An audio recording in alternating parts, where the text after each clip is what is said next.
Bueno, buenas tardes a todos. Quiero agradecer al Instituto Internacional de Santo Tomás de Aquino y San Juan de la Cruz por la organización de estas jornadas de psicología cristiana que tienen por título Prudencia y confianza en la psicología y en la psicoterapia.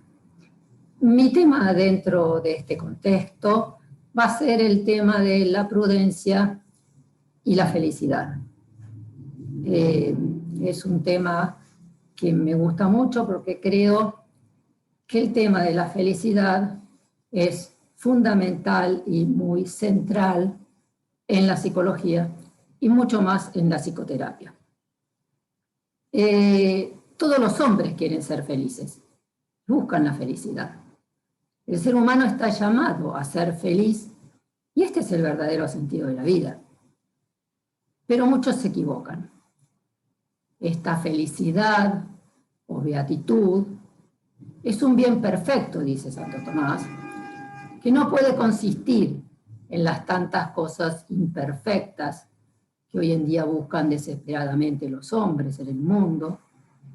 O sea, no consiste en las riquezas, ni en la fama, ni en el poder, ni en ninguna otra cosa que sea limitada o pueda usarse mal.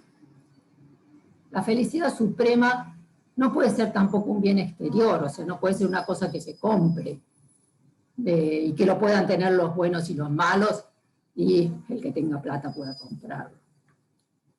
Tampoco la felicidad perfecta puede consistir en bienes del cuerpo. Porque si bien el alma y el cuerpo forman el ser del hombre, es el alma con su inteligencia y voluntad la que ordena al fin último, como el capitán que dirige un barco, por ejemplo, ¿no?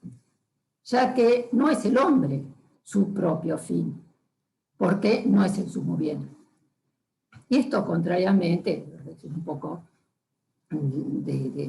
lo decimos rápidamente, pero es un poco lo que pasa con Freud, que sigue a Kant, y Kant dice que el hombre es el fin último de sí mismo. Contrariamente a esto, o sea, erróneamente. Por eso es imposible que la felicidad radique en los bienes corporales, porque además el cuerpo, como materia del compuesto, es inferior al alma. Tristemente vemos hoy en día que son muchos los que ponen sus expectativas en el bienestar y la perfección corporal.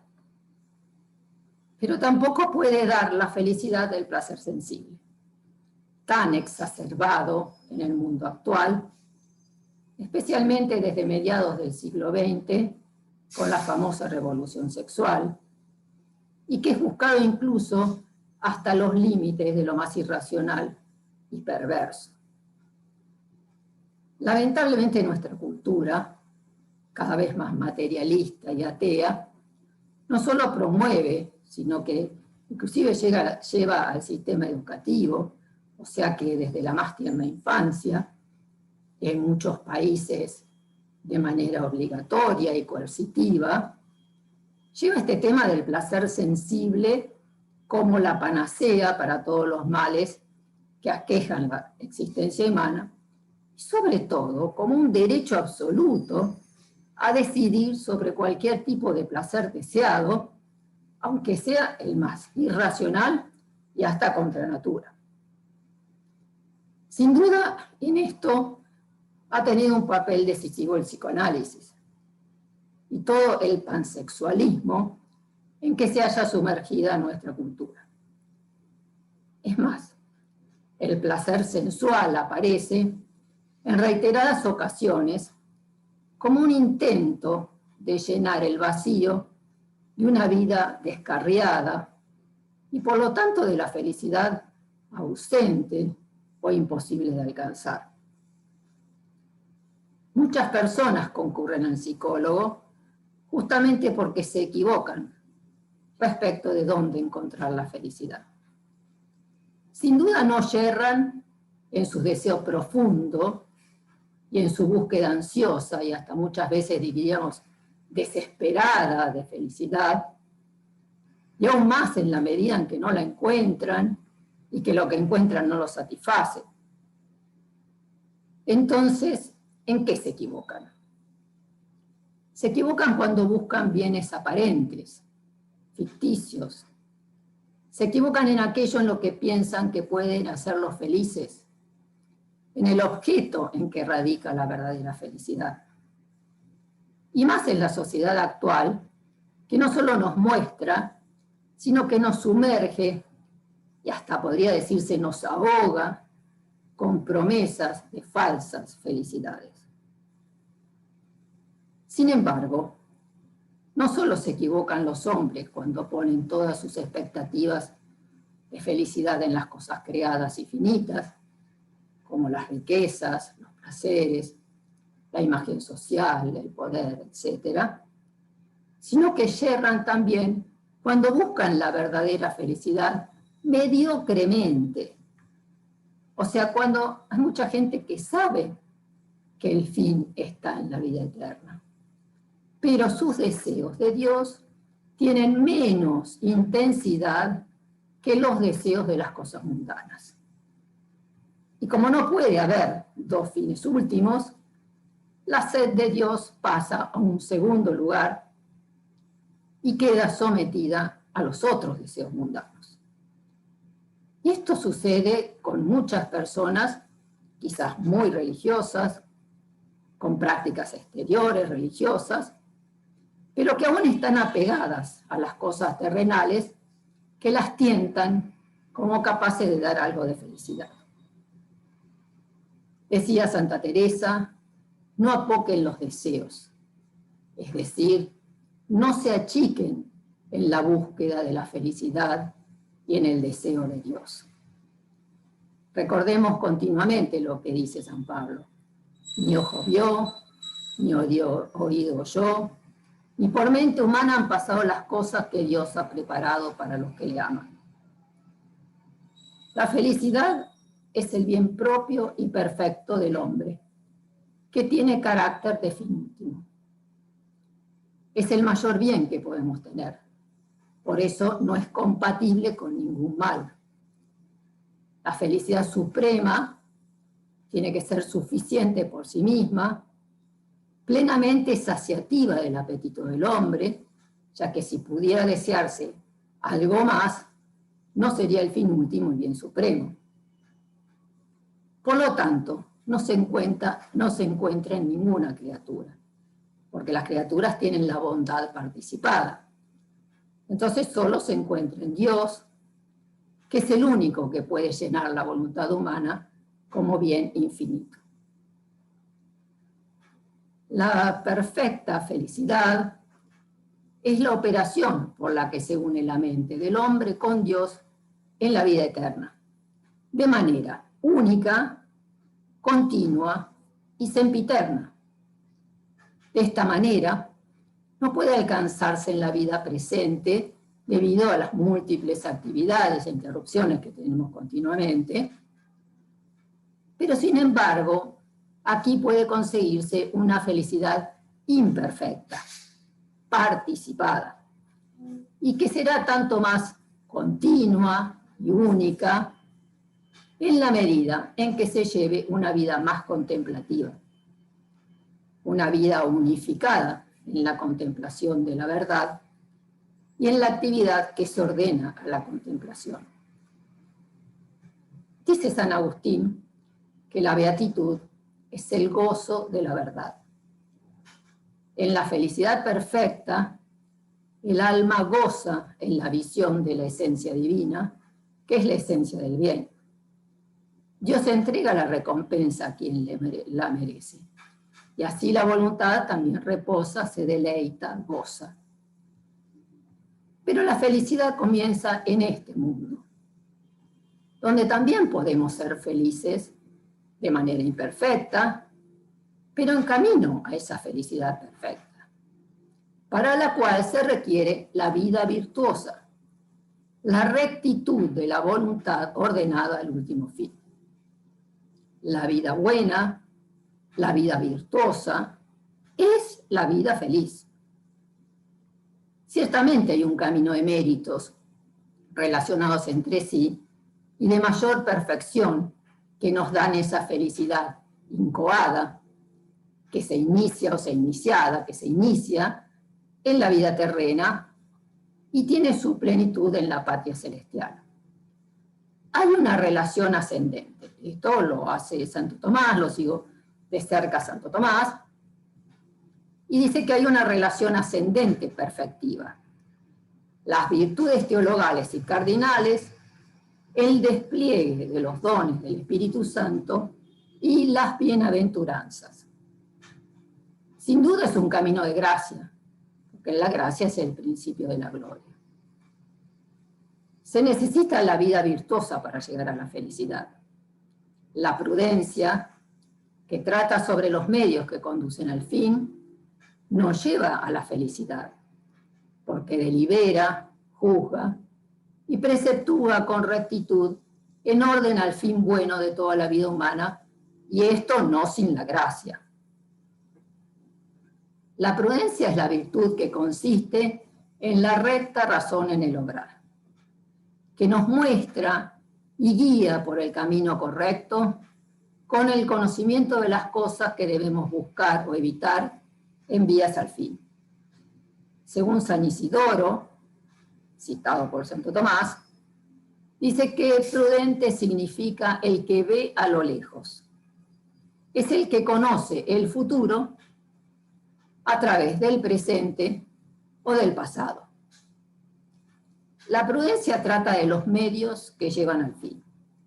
Sin embargo, el mérito de esta virtud no consiste solo en la consideración de los medios, sino en la aplicación a las obras, que es lo propio del entendimiento práctico. Y como las virtudes están en conexión mutua, por ejemplo, el que está en gracia posee la caridad y con ella las demás virtudes, el Aquinate dice que nadie puede ser virtuoso si no es prudente. Fíjense, y entonces cita a San Gregorio, quien afirma: las demás virtudes, si no se realizan sus actos prudentemente, no pueden ser virtudes. La prudencia es moderadora de las demás virtudes. La virtud en general es un hábito bueno que, según dice Aristóteles, hace bueno al que la posee y buena su obra. Es un hábito operativo, una cualidad de la mente que se define por su orden al bien, que perfecciona al hombre para obrar bien. Al hablar de la prudencia, nos referiremos a la virtud infundida por Dios, que se da con la gracia, que es opuesta al pecado y a la falsa prudencia o prudencia de la carne, que es la que se emplea para el mal o tiene un fin malo. La prudencia infusa ya se da como hábito en los niños cuando están bautizados, como en los dementes, dice Santo Tomás. Fíjese qué interesante esto, ¿no? O sea, se da como hábito en los niños y aclara en los dementes. Dice Santo Tomás: en los que tienen el uso de razón, se da en acto respecto de las cosas necesarias para salvarse. Y por el ejercicio se merece su aumento hasta llegar a la perfección de la misma, como las demás virtudes. O sea, este camino de perfección que lleva a la felicidad e inicia la vida feliz, es un camino de gracia, de crecimiento en la gracia. Por eso el psicoterapeuta tiene que recordar siempre que debe ser un instrumento de la gracia, si realmente quiere el bien y la felicidad del que lo consulta. Y tiene que intentar que la persona busque la vida y la gracia, porque solo así va a encontrar la salud mental. No podemos dejar de recordar también aquí que la humildad es la base de todas las virtudes, Y por eso es muy importante, para ser prudente, dejar de lado todos los caprichos y egoísmos, descartar prejuicios, esquematismos y todo lo que oscurece y limita el conocimiento de la realidad y el uso sano de la razón. Rudolf Allers afirma que estaremos libres de la neurosis solo cuando haya un cambio profundo, dice una metanoia, que deje de lado las actitudes soberbias. Santo Tomás advierte sobre el desorden de las pasiones en la corrupción de la prudencia.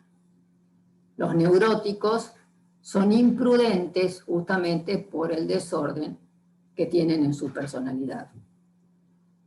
También es muy propio de nuestra época el actuar impulsivo, irreflexivo, precipitado, que sin duda lleva al error del juicio y luego del obrar. Decíamos que el acto principal de la prudencia se dirige al obrar. Por eso Santo Tomás analiza en ella 3 actos. El primero es el consejo, que es propio de la razón, cuando investiga, yendo de unas cosas a otras, o sea, discurriendo. Para ser prudente es necesario razonar bien. Y el psicoterapeuta debe ayudar y enseñar a pensar bien, para obrar bien, buscando los medios adecuados al fin. El segundo acto es juzgar, deliberar sobre los medios hallados. Y el tercero es el aplicar a la acción el conocimiento que se había adquirido. Siguiendo la tradición de los padres de la Iglesia, Santo Tomás hace una correspondencia entre las virtudes, las 3 teologales y 4 cardinales, con los 7 dones del Espíritu Santo, y luego estos con las bienaventuranzas. Por eso nos ocuparemos del don de consejo, que le corresponde a la virtud de la prudencia y a la 5ª bienaventuranza, donde el Señor llama felices a los misericordiosos. Como el entendimiento práctico ha quedado herido por el pecado original, el hombre está ciego, es ignorante, enfermo, no atina a ir por el camino hacia la vida eterna. Por eso necesita de la ayuda divina, y especialmente, en este caso, del don de consejo, que no es discursivo como la virtud de la prudencia, sino que es una moción por instinto o inspiración divina que da seguridad y decisión en el obrar en medio de las situaciones difíciles y las dificultades de la vida.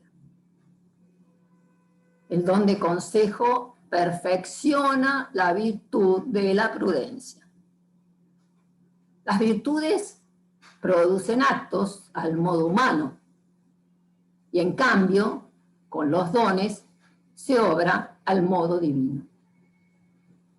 El don de consejo del Espíritu Santo versa, como la prudencia, de los medios para el fin.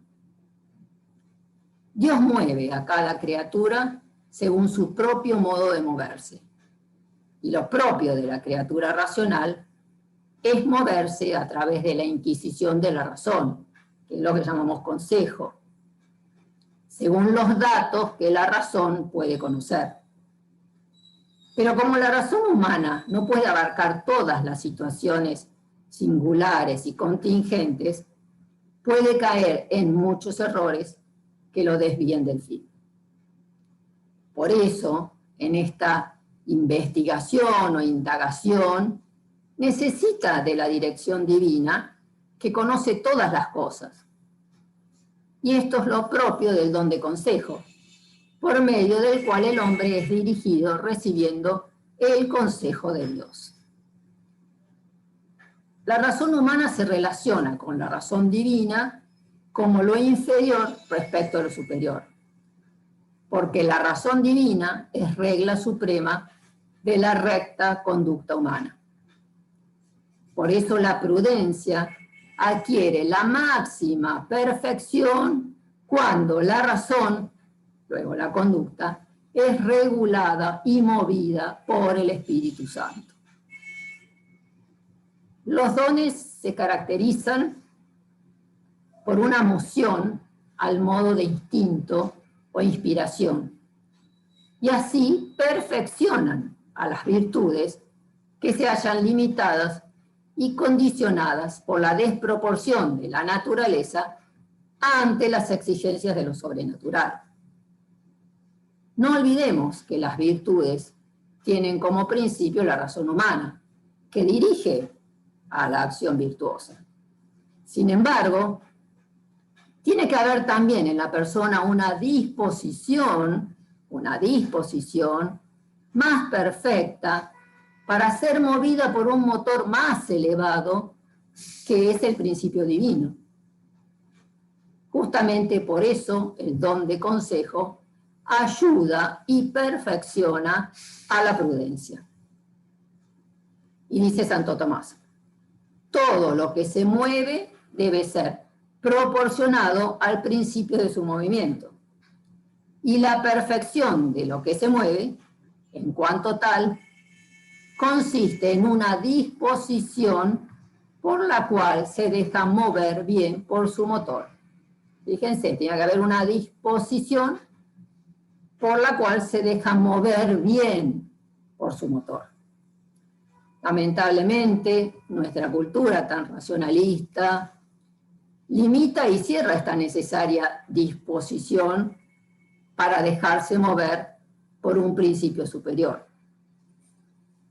Los dones son perfecciones, hábitos que disponen al hombre a seguir la moción divina. Porque hay cosas en que no basta el instinto de la razón, y por lo tanto es necesario el don del Espíritu Santo. Decíamos que las virtudes humanas perfeccionan al hombre en cuanto es movido por la razón, pero necesita también estas perfecciones más elevadas que lo disponen a ser gobernado más fácilmente por Dios, y estos son los dones. En relación al fin connatural del hombre, puede obrar por el juicio de la razón, pero en orden al fin último sobrenatural, como es la felicidad, no basta la sola moción de la razón, sino que es necesaria la intervención superior del Espíritu Santo. Porque la razón humana, aún en su perfección natural, incluso perfeccionada por las virtudes teologales, es incapaz de evitar la ignorancia, la irreflexión, el miedo, la dureza de corazón y muchos otros vicios. Incluso afirma Santo Tomás que Dios mueve la inteligencia en las cosas prácticas en cuanto que calma la ansiedad y dudas precedentes. Fíjense, cuando Dios nos mueve en las cosas prácticas, ¿no? Pero nos dejamos mover, tenemos esa disposición para que Dios nos mueva, calma la ansiedad, ¿sí? Calma la ansiedad y las dudas sobre muchas cosas. Muchas personas en la sociedad contemporánea que viven en esta cultura, que se creen muy libres pero no lo son, tienen una mentalidad racionalista, idealista, encerrada en ideologías y esquematismos mentales que justamente limitan estos movimientos y estas inspiraciones del Espíritu Santo. Por eso es muy importante estar muy desprendido de todo lo que no es Dios, aún de nuestras ideas, afectos, etc., ¿no? El desprendimiento, la pobreza de espíritu, el despojo de lo mundano, nos hace realmente libres. Y el psicoterapeuta tiene que lograr que el paciente llegue a esta libertad de espíritu que sin duda, como decía recién, evita ansiedades y angustias en el momento de obrar.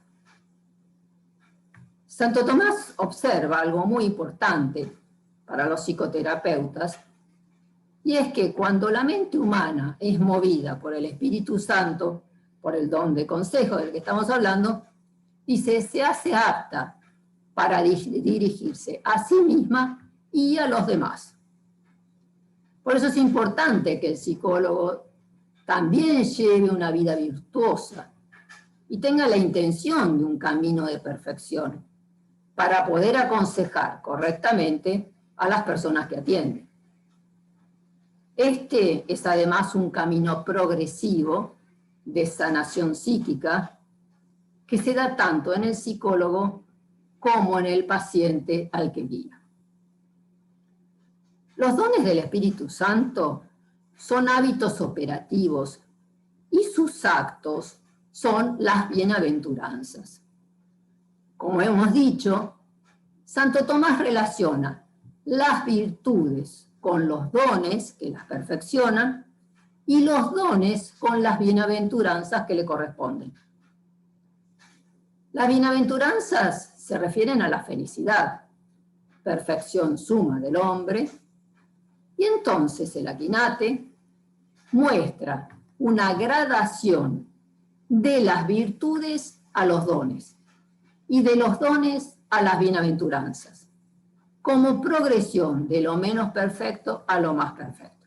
Esto es importantísimo, parece muy lindo en Santo Tomás, todo este desarrollo de esta gradación de lo menos perfecto a lo más perfecto y que va de las virtudes a los dones y de los dones a las bienaventuranzas. Las bienaventuranzas son obras de la virtud perfecta. Son los actos por los cuales el hombre se mueve de un modo directo y proporcionado al fin último, que es la felicidad, ¿no? Eso es la bienaventuranza, felices. Son disposiciones heroicas que han de vivir los cristianos en ese camino a la felicidad perfecta, pero que se inicia en esta vida. Son actos meritorios que tienen un premio, que ya se da en esta vida, esto es muy importante. Ya ahora son bienaventurados o felices los que hacen estas obras, porque ya saborean anticipadamente esa felicidad celestial. En las bienaventuranzas aparecen dos elementos, el acto meritorio y la recompensa o premio. Santo Tomás afirma que los premios por estos actos de virtud perfecta se dan también aquí en la tierra, con su significación real, que es la espiritual. Por eso es muy importante captar esta significación espiritual del premio y que el psicoterapeuta sepa hacerlo comprender para el paciente. Porque las obras buenas y virtuosas se premian también en esta vida. No es cierto que en esta vida a los buenos le va siempre mal y a los malos le va bien. Tampoco es verdad que la vida terrena es un sufrimiento continuo del que hay que escapar. Las consecuencias de nuestras obras no solo se verán después, en el cielo o en el infierno, sino que también tienen consecuencias en esta vida. Consecuencias psicológicas también, ¿no? Generalmente los pacientes, muy atados al nivel sensible y materialista de nuestra época, consideran que están muy mal, se angustian, a veces porque no ganan suficiente dinero, o no tienen éxitos mundanos, o cosas terrenales, ¿no? Por eso la psicoterapia debe consistir en un radical cambio de mentalidad, si realmente queremos la salud mental. Los verdaderos bienes son espirituales, y Dios los da como premio aún en esta vida. En el Sermón de la Montaña, nuestro Señor Jesucristo nos enseña una doctrina excelente, el más excelente modo de vida para ser felices. En correspondencia con la virtud de la prudencia y el don del Espíritu Santo de consejo, Santo Tomás analiza la quinta bienaventuranza, que se refiere a la misericordia. Porque el consejo se refiere propiamente a las cosas útiles al fin. Se refiere a la misericordia, que es lo más útil al fin. El consejo nos dirige en todo lo que se ordena al fin de la vida eterna. Dice Santo Tomás que la misericordia, y esto hay que verlo muy claramente, dice perdonar y dar a los demás es el único remedio para librarse de muchos males. La misericordia nos hace pensar, razonar sobre el fin, nos pone de frente al fin. Por eso es tan importante esta bienaventuranza en la psicoterapia.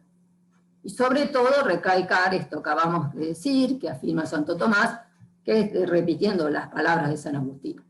El único remedio para librarse de tantos males es perdonar y dar a los demás. Un verdadero programa psicoterapéutico. Y concluimos dando una respuesta a la búsqueda más importante de nuestra existencia, al verdadero sentido de la vida, que es la felicidad. Dios nos quiere felices y nos muestra el camino verdadero para hacerlo.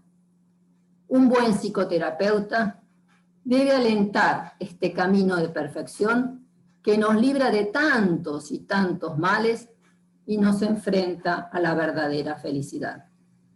La vida cristiana profunda, el camino de perfección que va de las virtudes a los dones y de los dones a las bienaventuranzas, es la única psicoterapia exitosa. Muchas gracias.